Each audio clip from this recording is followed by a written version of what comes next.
đằng sau từng bước chân của tôi. Có những khi mẹ buồn, tôi không biết nói sao. Tôi chỉ biết cố gắng hết sức mình trong công việc để cho mẹ tôi được vui. Và qua ca khúc này, tôi cũng muốn gửi đến các bạn một thông điệp: ai cầu mẹ xin đừng làm mẹ khóc, đừng để buồn lên mắt mẹ, nghe không?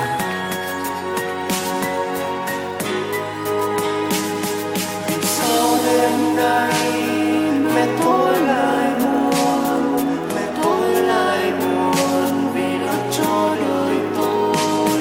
Vì sao đêm nay kẻ không ngủ được, từng chờ đêm dài nước mắt rơi vì con.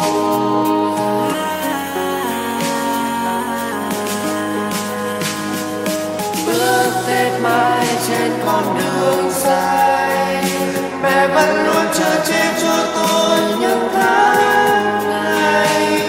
Vì sao đêm nay mẹ tôi lại buồn, vì lo từng ngày cho đời tôi.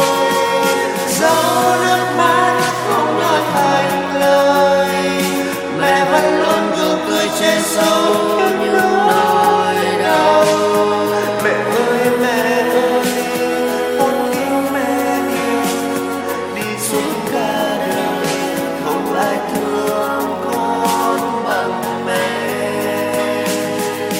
Bước đến mãi trên con đường dài, mẹ vẫn luôn chờ che cho tôi những tháng ngày. Vì sao đêm nay mẹ tôi lại buồn, vì lo từng ngày cho đời.